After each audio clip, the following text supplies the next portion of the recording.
Yep, the internet's favorite crypto skeptic is back. And if you're new here, let me catch you up real quick. About half a year ago, I dropped a video tearing apart MicroStrategy. My whole point was pretty simple. Michael Saylor took a slowly dying software company and turned it into one giant, leveraged bet on Bitcoin. And the entire thing? It only works if Bitcoin goes up forever. Now back then, that take was not popular. The comment section came for me. People said I just didn't get it, that this video would age like milk, that I was, and I quote, clueless. Well, here's the fun part. Since I posted that, MicroStrategy has shed close to $100 billion in market cap. Their stock down more than 50%. So then a couple months later, I made another crypto video. This one wasn't about a single company. It was about the whole industry. My argument?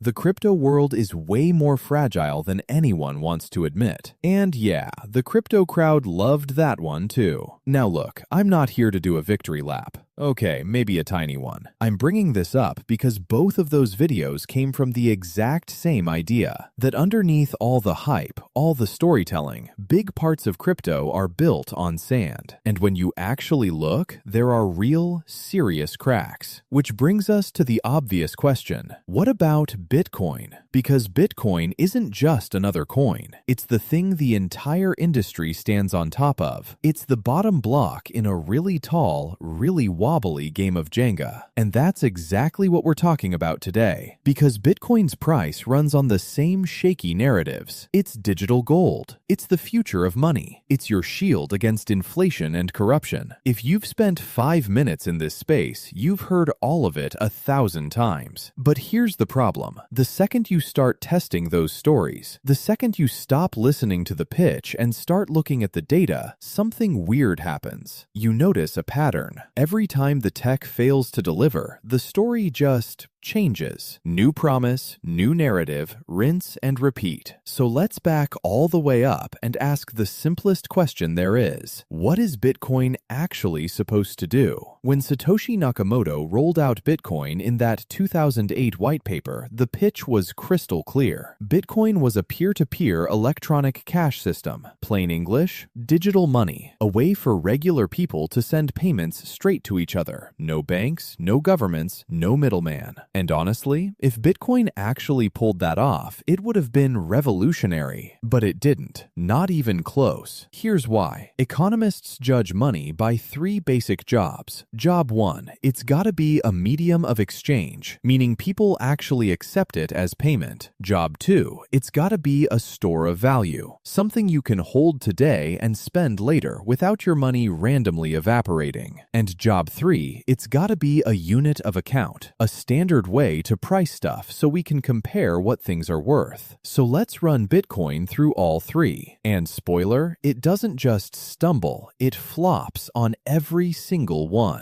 Let's start with job 1, medium of exchange. Bitcoin is slow, it's expensive, and it's wildly inefficient. The network handles around 500,000 transactions a day. Sounds like a lot, right? It isn't. Compare it to Visa. Visa does around 65,000 transactions every single second. So Bitcoin's entire daily volume, Visa could clear that in under 8 seconds. Oh, and it gets uglier. A single Bitcoin transaction has roughly the same carbon footprint as 1.5 million Visa transactions. And energy-wise, one Bitcoin transaction burns about as much electricity as the average American home uses in 43 days. So yeah, there's a reason Bitcoin never became the way we pay for coffee. Because as a payment system, it's just not good. Okay, so what about job 2, store of value? On the surface, this one sounds reasonable. Fixed supply, right? And historically, scarce stuff like gold has held value pretty well. So fair enough. But no, and I've got 2 reasons. Reason 1, stability. A store of value needs to actually hold its worth. And Bitcoin? It's one of the most volatile assets on the planet.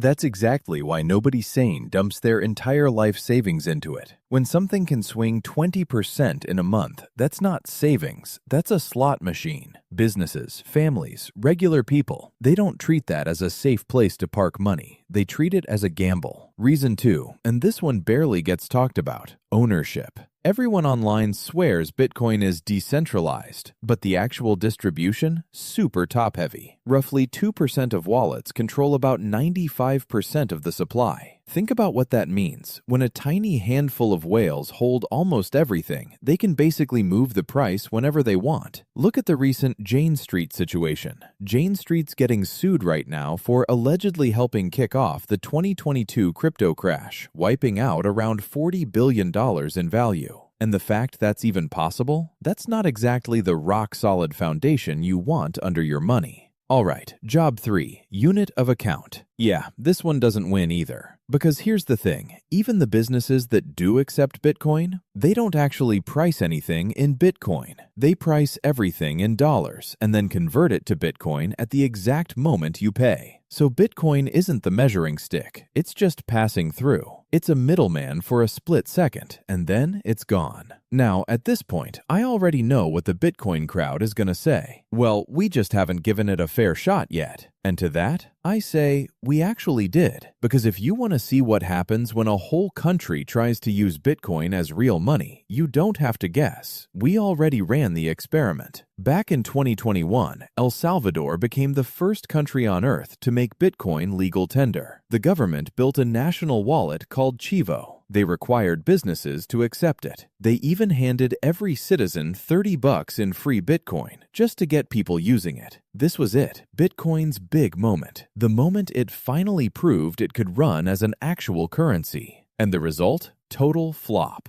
According to IMF data, Bitcoin made up less than 2% of El Salvador's remittances. So even after government promotion, legal tender status, and literal free money, 98% of people still chose to send money the old-fashioned way, through the traditional banking system. And that's huge, because remittances were supposed to be Bitcoin's killer use case. Send money across borders. No banks, no fees, no friction. And when people finally got the chance to actually do it, almost nobody did. And it gets worse. When Chivo launched, millions signed up instantly. But research from the National Bureau of Economic Research found that 60% of users downloaded it just to grab the free $30 and then never used it again. Free money, download, cash out, gone. Fast forward to today, reports show 66% of El Salvadorans now see Bitcoin as a failed project, and 77% say the government shouldn't spend another dime propping it up. Which lands us on the uncomfortable truth about Bitcoin. Because if it's not a good medium of exchange, and it's not a good store of value, and it's not a good unit of account, then we're left with one very obvious question. Where does Bitcoin's value actually come from?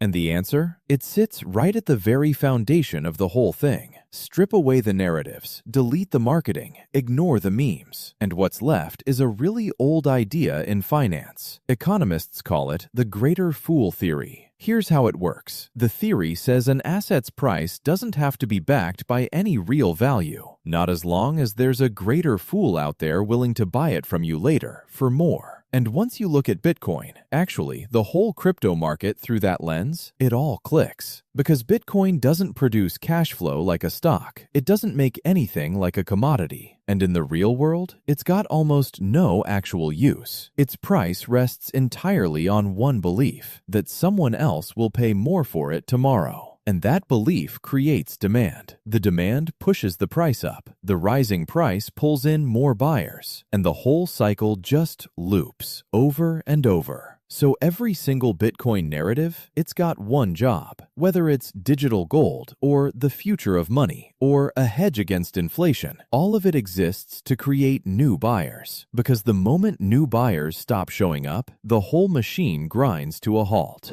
And that's the part nobody wants to say out loud. Bitcoin runs on hope. Its value comes from people betting someone else will pay more later. It's not digital gold. It's not the future of money. It's the biggest real-time experiment in the greater fool theory the world has ever seen. And maybe not today, maybe not tomorrow, but eventually, you run out of fools.